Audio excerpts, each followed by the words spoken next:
아비의 잠, 이순원 단편 소설. 너 며칠 전 여기 왔다 갔냐? 몇 년 전까지만 해도 설악산에서 꽤 규모 있는 음식점을 하다가 지금은 구례로 내려가 작은 야생 차밭을 하는 친구였다.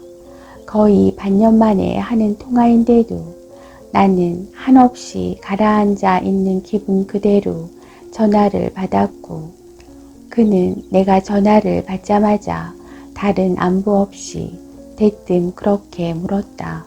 며칠 전? 언제? 아니니까 당연히 아니라고 하면 될 대답을 나도 모르게 우물쭈물 하다가 마치 거기에 갔다 오기라도 한 것처럼 대묻고 말았다.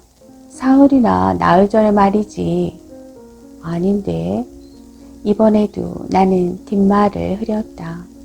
뜻밖의 질문이기도 했지만 그 말을 듣는 순간 나도 모르게 내가 정말 요 며칠 사이 물밑 같은 기분으로 거기에 다녀온 것이 아닐까 하는 착각마저 들던 것이었다. 지난 5월 이후 한 번 더 그곳에 간 적이 있긴 했지만 그땐 내가 일부러 연락하지 않았다. 여행 일정도 빠듯했고 그의 집에 함께 가기 불편한 동행도 옆에 있었다. 잠시 전 우물쭈물 하다가 며칠 전 언제 하고 되물었던 것도 바로 그래서였을 것이다. 모르면 모르는 대로 편하겠지만 알면 또 아는 대로 섭섭하기도 한 일이었다. 그러나 그것도 벌써 석 달 전인 8월의 일이었다. 이제와 새삼 며칠 전이라고 말할 일이 아닌 것이었다. 왜? 누가 거기서 날 보기라도 했대? 이번엔 내가 먼저 그렇게 물어보았다. 그러니 하는 얘기지.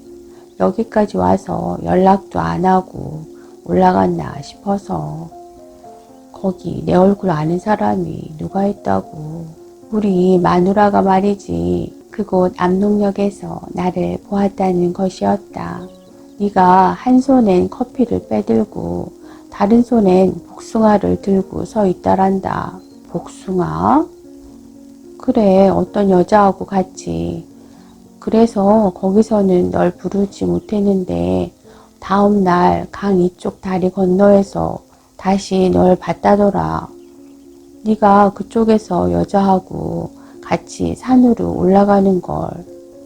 이번엔 부르니까 네가 대답도 않고 허이허이 그냥 산길을 올라가더란다. 여자가 네 뒤를 따르고.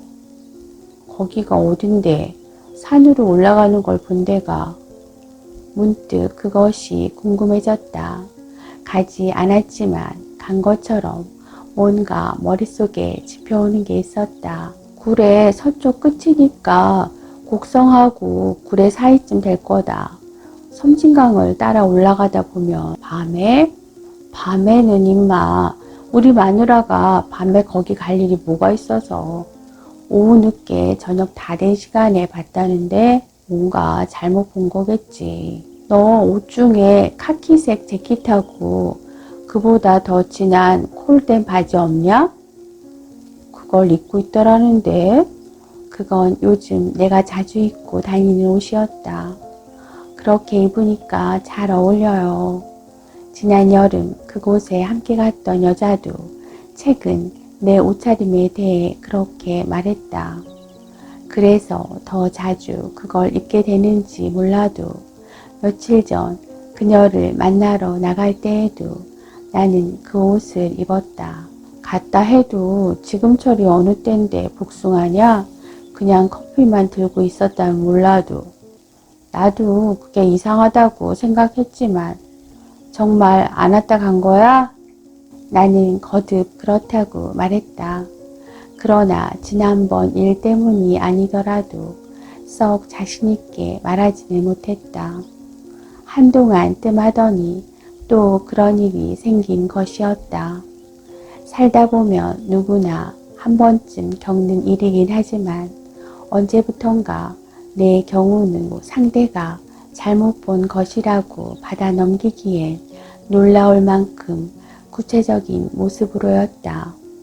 한 번도 가보지 않은 곳에서 날 봤다는 사람도 있었고, 언제 갔는지도 모를 만큼 오래전에 갔던 곳에서 그때의 모습 그대로 날 봤다는 사람도 있었다. 설악산에 있을 때 그 친구도 한번 그런 전화를 했다. 복숭아 얘기까지 포함해 그의 아내가 본 것은 지난 8월 그곳에 갔던 내 모습인지도 몰랐다. 아까도 압록역이라는 말보다 복숭아라는 말에 더 놀랐다. 커피는 몰라도 그때 나는 분명 손에 복숭아를 들고 있었다. 여자도 함께 있었다. 그렇다면 그의 아내가 보았다는 내 옷차림은 어떻게 된 것일까? 요즘 입고 있는 겨울옷에 지난 여름의 그 복숭아는. 그것 말고도 궁금한 것은 또 있었다. 내 옆에 있던 여자의 옷차림은 어떤 것이었는지 묻고 싶었지만 나는 그쯤에서 입을 다물었다. 지난 여름에 갔을 때에도 나보다 여자가 더 그의 차밭에 가보고 싶어 했다. 차밭은 전에도 본 적이 있지만 야생 차밭은 또 어떻게 생겼는지 궁금하다고 했다. 그러나 나는 친구가 들으면 전에 줬던 차까지 내놓으랄 소리로 여자의 입을 막았다. 입을 따는 시기가 중요한 거지. 야생이다 아니다 해서 별다른 차이가 있는 것은 아니라고. 그래도 하고 여자가 말했지만 왠지 여자를 데리고 그의 집에 가는 일이 쉽지 않았던 것이다. 누구 앞에 날 보이는 게 그렇게 싫어요?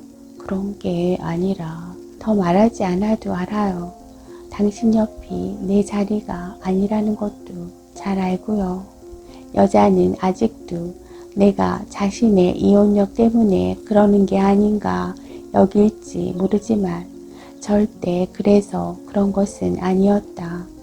39살이 되도록 나는 결혼을 하지 않았고 30살인 그녀도 지금은 혼자인 몸이었다. 누구 앞에고 함께 나서지 못할 게 없는 사이였다. 그녀의 이혼력과는 관계없이 단지 여자와 함께 있는 모습만으로도 누구 입에선가 지나가는 말로라도 내 결혼 이야기가 나오는 게 싫은 것 뿐이었다. 그래서 그녀와 함께 있을 때면 나도 모르게 자꾸 이런저런 핑계를 대며 사람들의 눈을 피하게 되던 것이었다. 그렇잖아도 요즘 그 일로 마음이 안개 속처럼 심란했다. 느닷없긴 하지만 석 달이 지난 다음 그의 아내가 그곳에서 내 모습과 함께 여자의 모습을 보았던 것도 어쩌면 그 안개 속의 일 때문인지도 모르겠다는 생각이 들었다. 그러나 분명한 건 그의 아내가 그곳에서 봤다는 날 내가 서울에 있었다는 점이다. 아니, 그날 내가 서울에 있었음에도 그의 아내가 그곳에서 날 여자와 함께 봤다는 점이었다. 압록역에서 봤다는 시간은 확실하지 않지만 다음 날 오후 늦게 저녁 다 된 시간이라면 그녀와 함께 아직 호암 갤러리에 있었거나 호암 갤러리에서 서소문로를 따라 나무들의 숲이 아니라 사람들의 숲을 헤치고 시청 쪽으로 걸어 나올 때였을 것이다. 전날과 마찬가지로 나는 카키색 재킷에 그보다 진한 콜된 바지를 입었고 그녀는 그 중간색의 바바리 코트를 걸쳤다. 그녀를 만난 건 1시쯤 태평로에 위치한 로댕 갤러리 지하 일식집에서였다.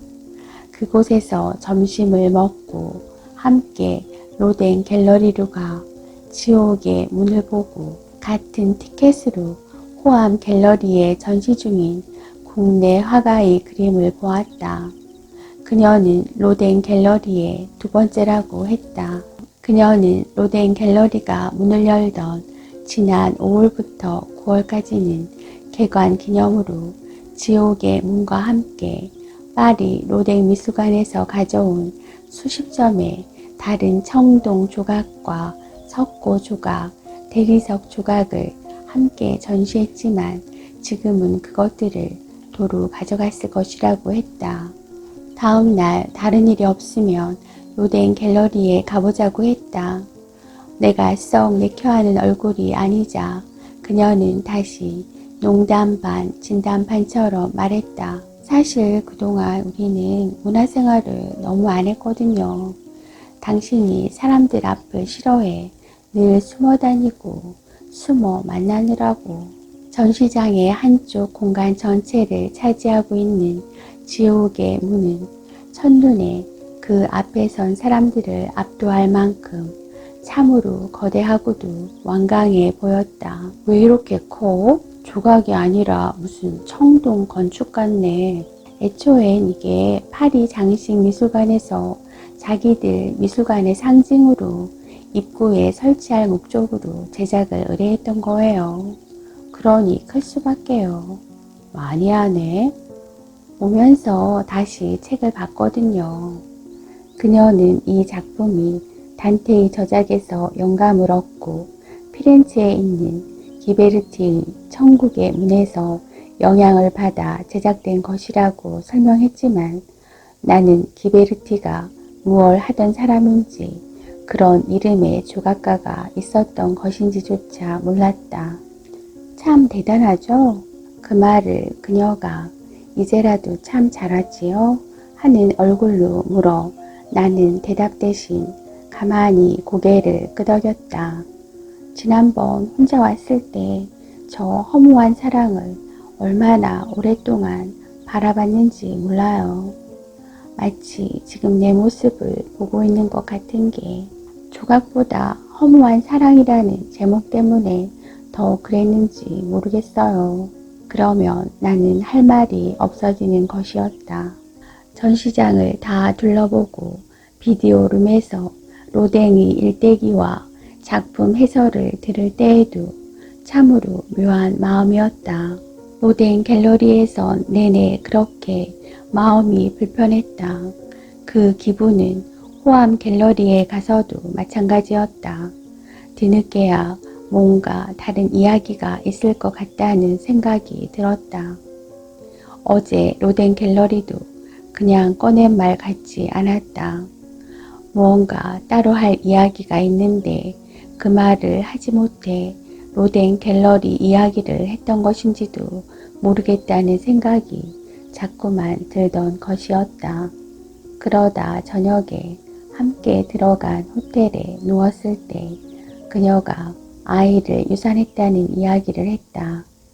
아니 그 이야기를 하기 위해 내게 먼저 장고를 허락하고 우리 관계에 대한 자신의 꿈 이야기를 했다. 내가 허무하게 느끼는 건 어쩌면 당신과의 사랑보다 그 사랑에 대한 내 꿈인지도 몰라요.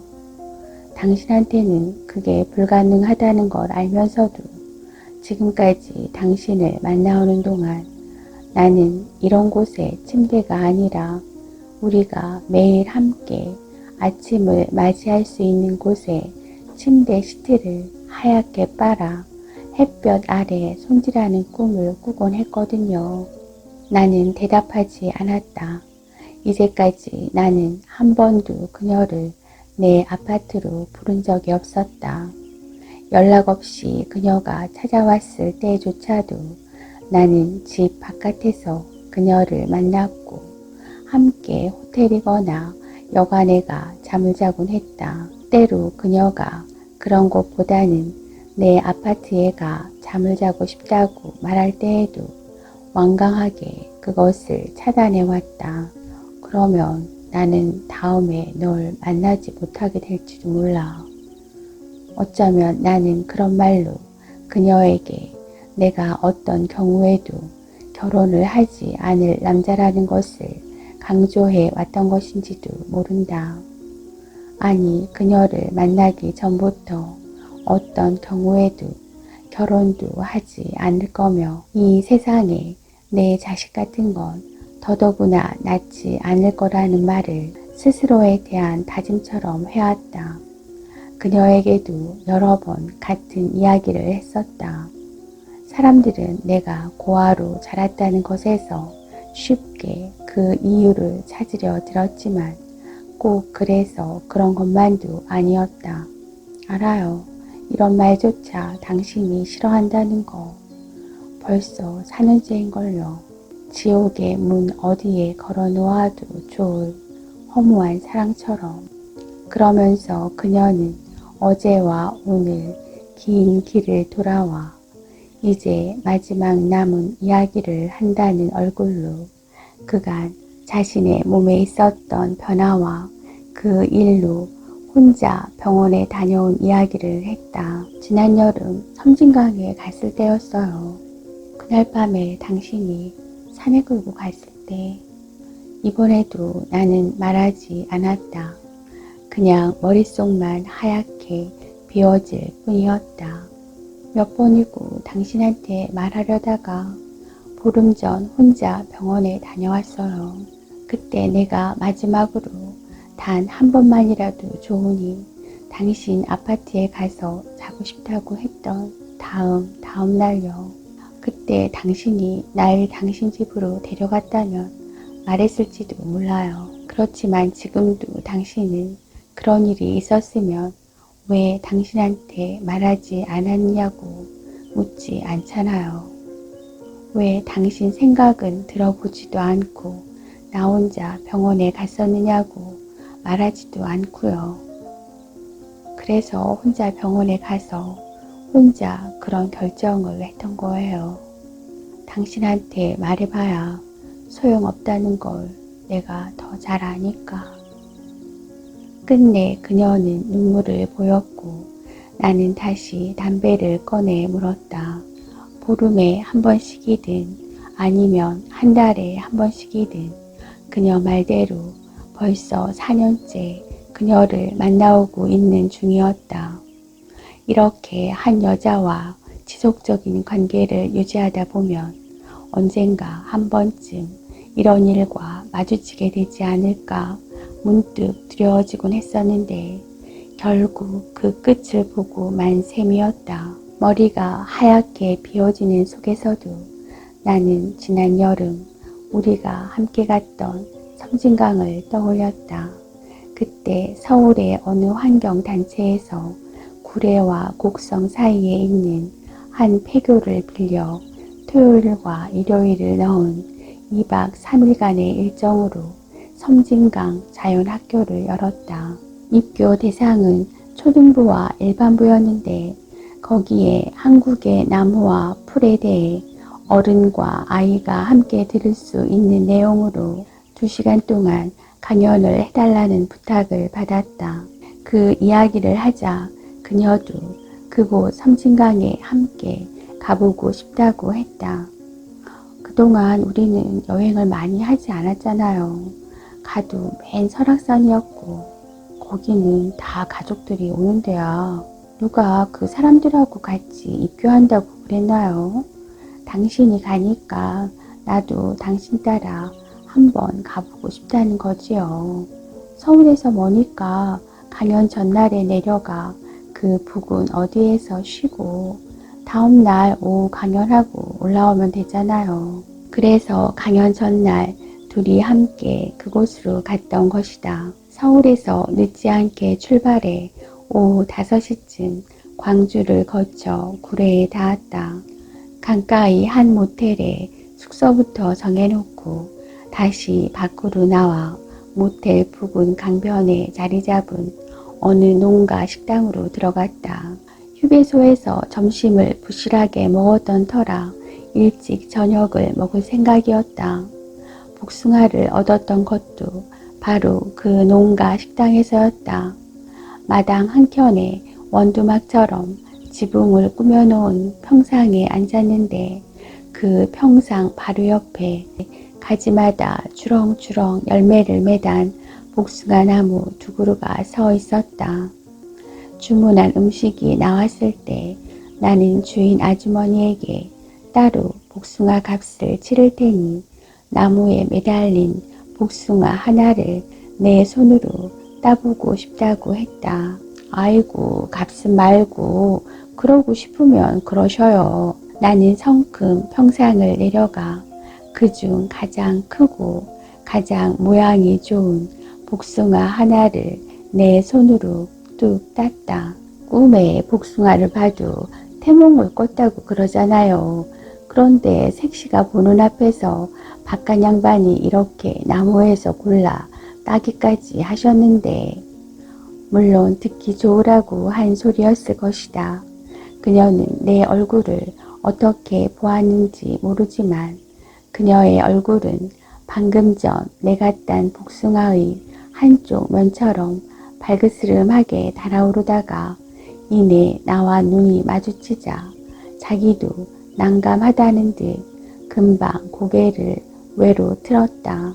저녁을 먹은 다음인데도 아직 해가 있어 그 복숭아를 들고 그곳에서 그리 멀지 않은 곳에 있는 압록역으로 나갔다. 뒤로는 산이고 그 산 밑으로 기찻길과 자동차길, 섬진강의 흰 물살이 나란히 달리고 나란히 흐르는 곳이라고 했다. 이름도 좋아 저 북쪽의 어느 큰 강과도 같은 압록이었다. 내가 운전을 하는 동안 그녀가 들고 있던 복숭아를 자동차에 내려서는 아까 들었던 말이 마음에 걸려 도로 빼앗듯 내 손에 쥐었다. 그렇게 방에까지 가지고 온 복숭아를 그녀와 함께 나누어 먹을 것도 아니고 그렇다고 어디에다 내다 버릴 것도 아니어서 아예 눈에 띄지 않게 가방 속에 던져 넣었다. 그러나 복숭아야 어찌 되었든 다음날 그쪽 여름 학교의 일정대로만 강연이 진행되었더라면 아무 탈이 없었을지 모른다. 내 강연은 둘째 날 2시부터 4시까지였다. 강연 시간 전까지 가까운 화엄사나 영국사류가 대충 시간을 때우고 오후 강연이 끝나면 바로 서울로 돌아갈 생각이었다. 그러다 영국사에 가 있던 11시쯤 환경단체 총무한테서 전화가 걸려왔다. 오후에 급하게 서울로 돌아가야 할 일이 있는 게 아니면 낮 강연을 저녁 강연으로 바꾸어 줄 수 없겠냐는 것이었다. 나도 내일 일이 있어 일찍 올라가야 하는데 사실은 그분의 가까운 집안 어른이 오늘 아침에 돌아가셨답니다. 그래서 낮 강연도 1시간쯤 당겨서 한 다음 여기서 바로 서울로 올라갔으면 하고 연락이 와서요. 그런 일이야 어떻게 하겠습니까? 제가 저녁 강연을 마치고 밤에 올라가는 수밖에요. 그녀가 무슨 전화냐고 물어 나는 강연 시간이 낮 시간에서 저녁 시간으로 바뀌었다고 말했다. 그럼 그 시간까지 좀 더 여유있게 둘러봐도 되겠네요. 어제 자동차 안에서 했던 친구의 차밭 이야기도 그래서 다시 나온 것이었다. 이번에도 나는 그녀의 입을 막았다. 꼭 복숭아 때문이 아니더라도 그의 차밭에 그녀를 데리고 갈 생각 같은 것은 처음부터 없었다. 영국사에서 나와 내친 김에 화엄사까지 들렀던 것도 전에도 몇 번 둘러보았던 그 절이 궁금해서가 아니라 갑자기 늘어난 오후 시간을 친구의 차밭 대신 그것을 편하지 않게 때우기 위해서였다. 그래도 시간이 남아 어제처럼 이른 저녁을 먹고 그녀와 함께 여름 환경학교가 열리는 곡성군 폐교로 갔다. 2시간 강연이었지만 1시간이 조금 더 지났을 때부터 교실 뒤쪽으로 들어와 연신 시계를 들여다보던 환경단체의 총무가 바깥에서 곧 캠프파이어가 있을 것이라고 말했다. 예전 교무실 자리였던 진행 본부로 돌아오자 거기에도 이미 술판이 벌어져 있었다. 총무는 캠프파이어 진행을 위해 밖으로 나가고 나는 다시 그곳에서 술 몇 잔을 더 받았다.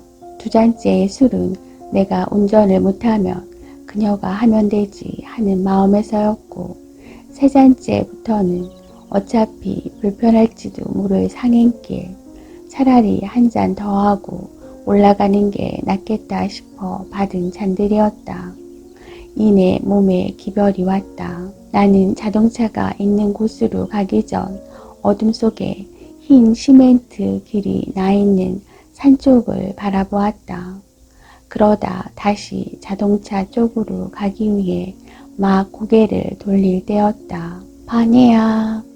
누군가 분명 그렇게 불렀다. 바네야. 나는 한순간 영혼이 붙잡힌 사람처럼 그 자리에 붙어서서 다시 산으로 난 길을 바라보았다. 어두컴컴한 하늘과 그보다 더 검은 빛으로 눌려있는 산 말고는 아무것도 있을 게 없는 길이었다. 바네야.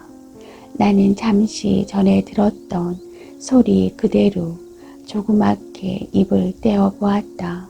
이젠 기억에도 희미할 만큼 아주 먼 옛날에 듣고 다시 들은 적이 없는 7, 8살쯤 된 앳되고도 앳된 누이의 목소리였다. 바네야. 아니 그런 누이보다 더 기억이 멀어 얼굴 한 자락 떠오르지 않는 내 어미의 목소리였는지도 모른다. 바네야. 뭐예요? 안 오고? 그녀였다. 가만. 뭐가 있어요? 그녀도 나처럼 어둠 속에 희끄무레하게 떠있는 그 길을 올려다 보았다. 술 마셨어요? 그래. 안 가요? 벌써 10시가 넘었는데 아무 소리 하지 말고 날 따라와. 네? 날 따라오라고. 나는 앞서서 그 산길을 올랐다. 길 옆에 마을이 있었다. 나는 뒤돌아보지 않고 그 길을 올랐다. 금방 마을이 끝나고 길은 산 쪽으로 더 깊숙이 숨어 들어가 있었다. 예전에 화전터였을지 모를 밭들이 나오고 다시 드문드문 불을 켠 인가가 나왔다. 나는 훅훅 거친 숨을 내뱉으며 길을 걸었다. 이제 불빛 같은 것은 왼편 산 허리에 걸려 옅은 구름 속에 들어갔다 빠져나왔다 하는 달빛 뿐이었다. 갑자기 어딜 가는데요? 나는 대답하지 않았다. 정말 왜 그래요? 무섭게. 예전에 어떤 남녀도 어둠을 타고 이 길을 걸었을 것이다.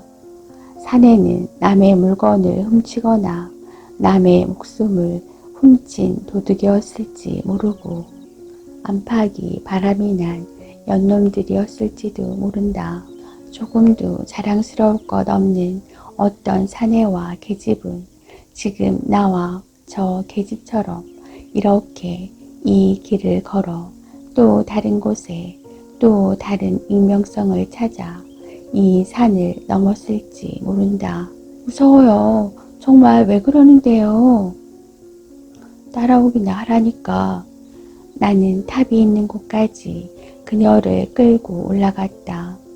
내 키 2배쯤 되는 탑 꼭대기의 상륜부는 날아가 버리고 탑심만 남아있는 3층 석탑이었다.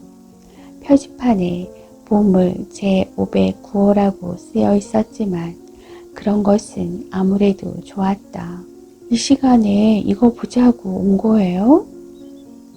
아니, 그럼요. 예전에 어떤 사람들이 이 길을 넘었을까 싶어서, 그리고 어떤 사람들이 길을 걷다 이 탑에 몸을 기대고 쉬었을까 싶어서. 갑자기 그건 왜요? 누군 그러더라. 빨치산이 이 길을 걸어 산을 넘었을 거라고. 그랬겠죠. 더러는 여기도 지리산 자락이니까. 또 누구는 그러고 남의 물건 훔치고 남의 목숨 훔친 도둑놈들과 아니면 남의 계집을 훔치거나 이 길로 야반도주에 가기도 하고 또 오기도 했을 거라고. 그래서 여기에 온 거예요? 그래, 나도 모르는 일이어도 내 몸속엔 분명 그런 피가 흐르고 있을 테니까. 그만 내려가요. 그녀를 따라 비척비척 아래로 내려올 때 다시 그 길 뒤에서 누군가 나를 불렀다. 반해야. 그러나 어쩌면 그날 밤 산길을 올랐던 것은 두 사내의 말과 교문 앞에서 환청처럼 들었던 누이의 목소리 때문만이 아니었을 것이다. 그보다 일찍 어렴풋하게나마 내가 기억하고 내가 짐작하며 내가 들었던 얘기가 있었다. 전에 내가 가지도 않은 곳에서 나를 보았다고 제일 처음 얘기한 사람은 지금은 어디서 뭘 하는지도 모르는 대학 동창생이었다. 2학년인가 3학년 여름방학이 끝나고 다시 만났을 때 그는 방학 동안 미시령 넘어 외설악 아래쪽의 어느 작은 마을에서 나를 보았다며 거기에 혹시 내 친척이 있는 것 아니냐고 물었다.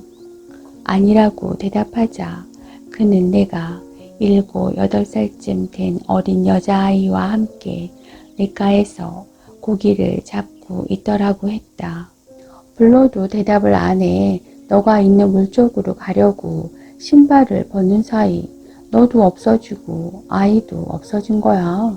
난 그런 가족도 없고 한가하게 여행을 다닐 처지도 못 돼. 방학 내내 아르바이트만 했다. 여기 서울에서.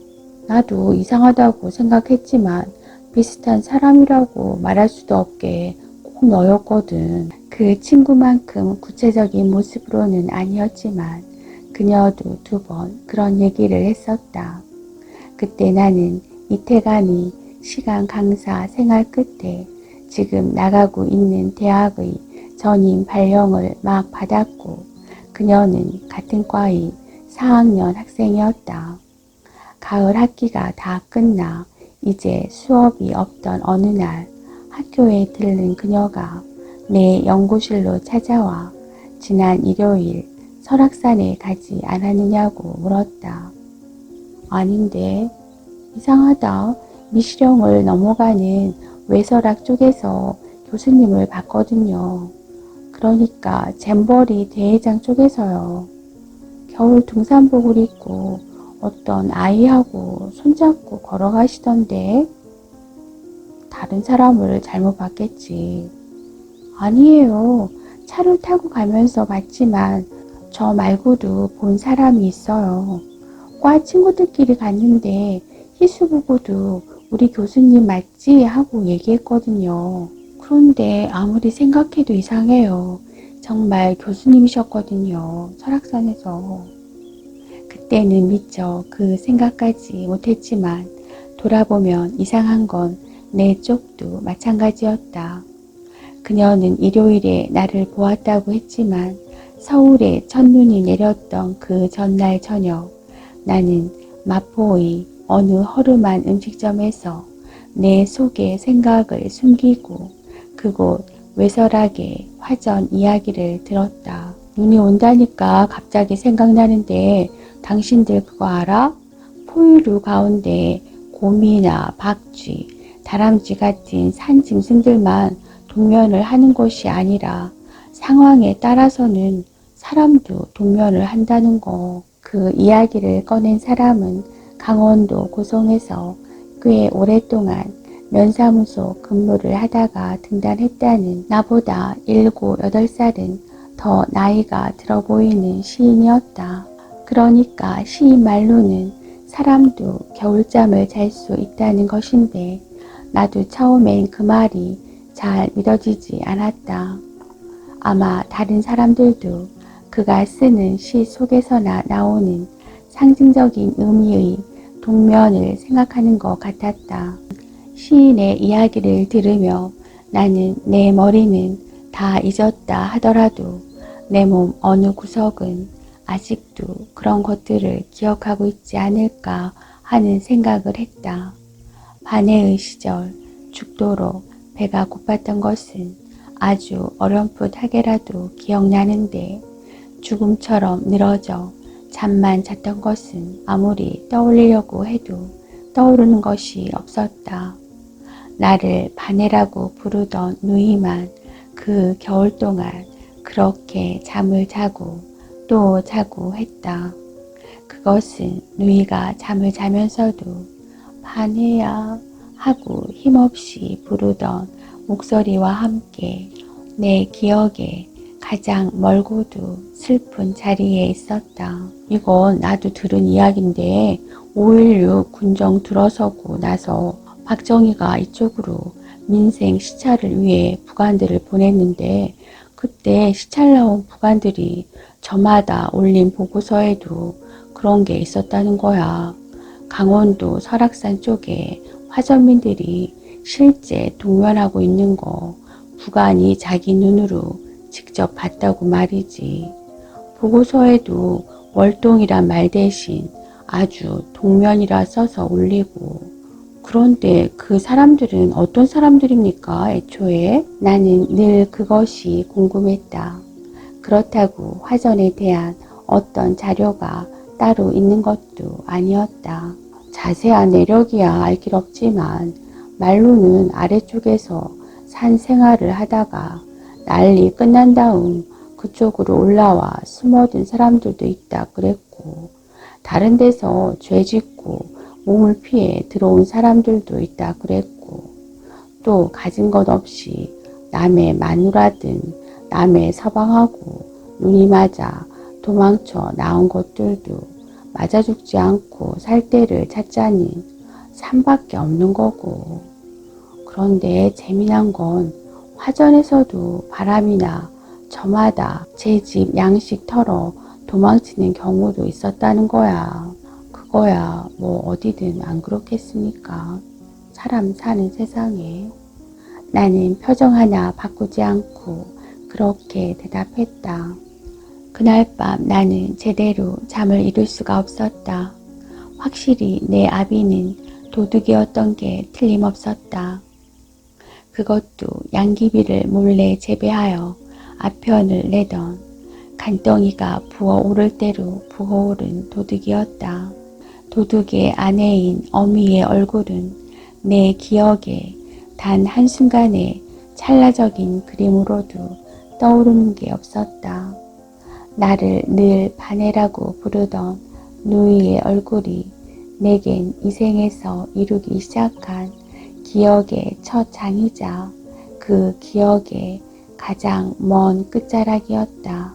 그러면 어미는 이 세상에서의 내 기억이 시작되기도 전 그 움막에서 어디로 간 것일까? 나이를 알 수 없는 그리고 어미처럼 얼굴을 알 수 없는 형이 하나 있었음은 안다.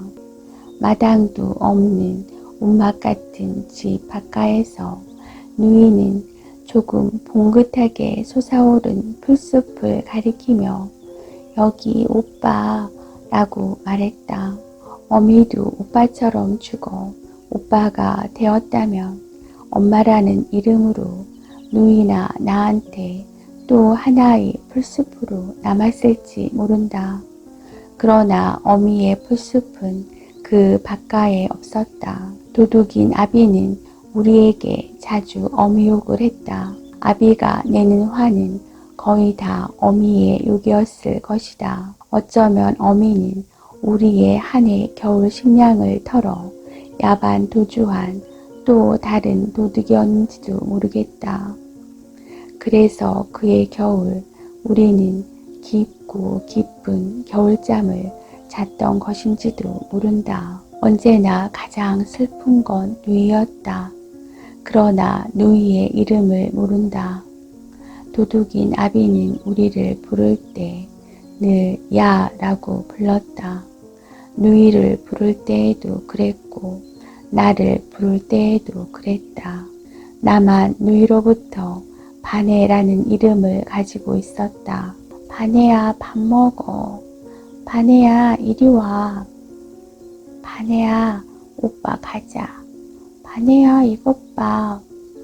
바네야, 누나가 해줄게. 아비가 지은 이름인지 누이가 저 혼자 부르던 이름인지 그것도 알 수가 없었다.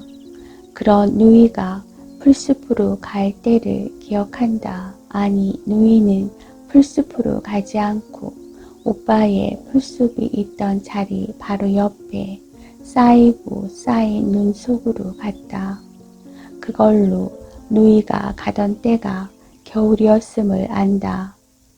누이는 자주 기침을 하고 나선 다시 깨어나지 않을 것처럼 긴 잠을 자곤 했다. 자고 또 잤다. 어떤 때는 잠을 자면서도 바네야 하고 작은 소리로 나를 불렀다. 아비가 하루에도 몇 번씩 누이에게 삭정이처럼 누렇게 마른 풀을 삶은 물을 먹였다. 누이가 먹다 남기면 나에게도 먹였다. 기침을 하다가도 그것만 먹으면 누이는 자고 또 잤다. 나도 그것만 먹으면 저절로 잠이 왔다. 나는 나중에야 아비가 기침을 하던 누이에게 먹이던 그것이 양귀비를 삶은 물이라는 것을 알았다. 하긴 산중에 그것 말고는 약도 없었을 것이다. 나는 아비가 누이를 묻는 동안엔 나까지 그렇게 묻어버릴까봐 아무 소리도 못하다가 아비가 누이를 다 묻고 나서 삽자루 끝을 잡고 소리를 지르며 그것을 저 멀리 공중으로 던진 다음에야 이제 누이가 오지 않느냐고 물었다. 사분 눈 위에 우리가 본 어떤 산의 비석처럼 바로 꽂혔다. 이제 나 혼자였다. 누이의 것까지 봉긋한 애기 무덤 2개가 드러나는 것으로 봄이 오고 여름이 왔다. 나는 아비를 따라간 산중에서 아비의 희고 빨간 꽃밭을 보았다. 그의 가을 아비는 주먹만하게 뭉친 약 뭉치를 밤이면 등잔 불빛 아래 비춰보며 도둑처럼 흐 하고 웃었다. 그러던 어느 날 마당도 없는 우리 집에 어떤 사람들이 와서 아비와 이야기를 하고 그때는 그게 무엇이었는지 몰랐지만 그들은 아비에게 돈을, 아비는 그들에게 천장에서 꺼낸 2개의 약 뭉치 중 하나를 주었다. 그날 밤 아비는 방안 가득 펼쳐놓은 돈을 바라보며 흐 하고 웃었다. 그러나 아비의 웃음은 그리고 아비와 내 인연도 그것으로 끝이었다. 다음날 아비는 갑자기 들이닥친 여러 명의 사내에게 끌려갔다. 나에게는 한마디 말도 못하고 끌려갔다. 너무도 무서워 나는 아비를 내놓으라는 말도 하지 못했다. 그들이 산 아래로 내려간 다음에야 혼자인 게 무서워 울었다. 그것도 크게 울면 더 무서울까봐 소리를 안으로 삼키며 작은 소리로 울었다. 이제 나는 정말 혼자였다. 다음 날도 그 다음 날도 아비는 돌아오지 않았다. 그들은 도둑인 아비를 보내주지 않았다. 죽음처럼 깊은 잠을 자다가 나는 부엌에 나와 불을 불을 피우고 전에 누이가 내게 구워 주었던 것처럼 감자를 구워 먹고 산을 내려왔다. 산을 내려와 다리가 아프고 또 아플 때까지 들길을 걸었다. 하루 이틀 그렇게 걷다가 그 다음부터는 밥을 찾아 걸었다. 자동차가 많이 다니는 길을 따라 걷다가 누군가의 차에 실려 서울까지 왔고 이내 고아원에 보내졌다. 아마 내 생일 11월 13일이 바로 그날일 것이다. 그러나 그런 건 아무래도 상관이 없다. 한두 살 나이가 틀리다 해도 그건 역시 상관이 없다. 그것만 알았으면 좋겠는데 누이가 늘 바네라고 부르던 그 이름이 어디에서 온 것인지 정말 모르겠다. 나중에 어른이 되었을 때 행여 그곳 어디에 있을지 모를 내 기록 같은 것을 찾아보았지만 그런 기억의 흔적조차 없었다. 저녁에 술을 마시며 쉬이는 그 시절 화전 사람들은 아이를 낳았다고 그것을 신고하거나 나이가 되었다고 학교를 보내고 했던 게 아니라고 했다. 뒤늦게 내 이름으로 정해진 병회는 아마 이런 것이었지 않나 싶다. 네 이름이 뭐냐? 바네요. 뭐라고? 바네요. 바네? 네. 무슨 바네? 그냥 바네요. 성은 다시 물어도 내 입에선 계속 바네만 나오고 그들은 바네 하다가 병회로 적었는지 모른다. 처음 들어간 고아원에서 이름을 묻고 또 묻고 했던 기억이 난다. 이름 앞에 붙인 강은 어디에서 온 것인지 모르겠다. 그때 나는 내 나이도 정확하게 몰랐다. 학교도 가지 않을 산에서는 그걸 알아야 할 일도 없었는지 모르겠다. 그러다 다시 그녀를 만난 건 그로부터 3년 후 봄의 일이었다. 길에서 정말 우연히 길에서 그녀를 다시 만났다. 아니 길이라고도 할 수 없는 동서울 터미널에서였다. 그때 나는 학교로 찾아온 누군가를 그곳까지 배웅하고 막 돌아서려던 참이었다. 어머 교수님 어느 차 타셨어요?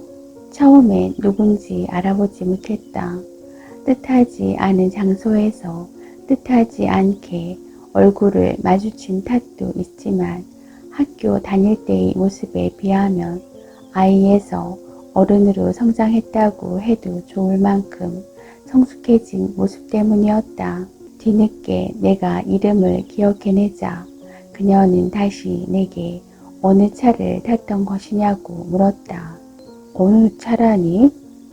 아까 미시령 휴게소에서 잠시 버스가 멈춰섰을 때 교수님을 봤거든요. 미시령에서? 네, 거기 원두커피 파는 데서요. 제가 휴게소 안으로 들어가니까 교수님이 저쪽에 먼저 와 계시더라고요. 그래서 저도 커피를 뽑아 들고 인사를 하려고 다가가니까 남자 화장실 쪽으로 가셨거든요. 아니, 나 거기서 오는 길이 아니야. 지금도 여기 누구 데려다 주러 나왔다가 막 들어가려던 참이고. 네? 저는 그래서 혹시 우리 차에 타셨던 게 아닌가 하고 일부러 둘러보기까지 했는데 어쨌거나 그렇게 그녀는 내가 가지도 않은 곳에서 2번이나 나를 보았고 나 역시 그렇게 그녀를 다시 보게 되었다. 잠시 들어간 터미널 구내 다방에서 그녀는 3년 전 겨울에도 자신이 설악산에서 나를 보았던 얘기를 하며 우리는 어떤 인연이 있는 모양이라고 말했다.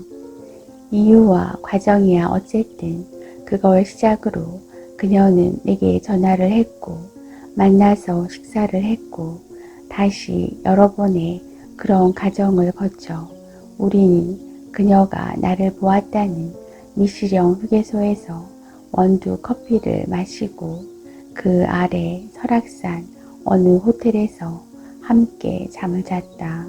그녀는 2번이나 내가 아닌 나를 본 것을 대단한 인연처럼 말했지만 나는 혼자서는 가끔 그런 생각을 할 때가 있어도 한 번도 그녀 앞에 그런 내색을 하지 않았다. 아니, 이런 일이 생기려고 4년 전 그녀와 그가 내가 가지도 않은 그곳에서 나를 보고 그의 아내가 우리를 보게 되었던 것인지도 몰랐다. 도둑이었던 아비는 풀숲에 아이 2을 묻었다. 그의 아들 반에는 또 다른 아이 하나를 여자아이 자궁 속에 묻었다. 언젠가 눈 내리는 이 시령에서 그녀가 이런 이야기를 했었다. 재미있는 얘기 하나 해줄게요. 알프스로 가는 여러 쌍의 신혼부부가 탄 자동차 속에 나이 든 할머니 한 분이 끼어 있었어요.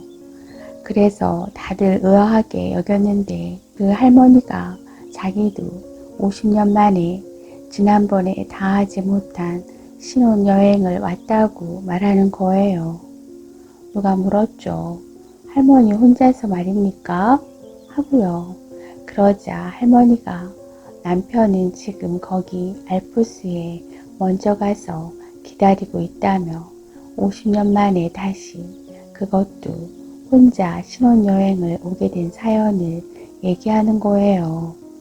나도 당신들처럼 50년 전에 남편하고 여기로 신혼여행을 왔는데 저 알프스 꼭대기에서 남편이 그만 발을 헛디뎌 눈 속에 파묻히고 말았다고 말이죠. 그런데 그때 거기에 있던 안내원이 말해주었대요. 50년 후 다시 저기 산 아래로 오면 남편을 만날 수 있을 거라고 말이죠. 밑에서부터 얼음이 조금씩 녹아 흐리면서 산꼭대기의 얼음이 아래로 다 밀려 내려오는데 걸리는 시간이 50년이라는 거죠. 오늘이 바로 그날이고 그래서 자동차를 탄 사람들 모두 그 산 아래로 갔어요. 그런데 거기에 정말 옛날 모습 그대로 젊고 잘생긴 남편이 아내를 기다리고 있었다는 거예요. 그런 엉터리가 어디 있어. 엉터리죠.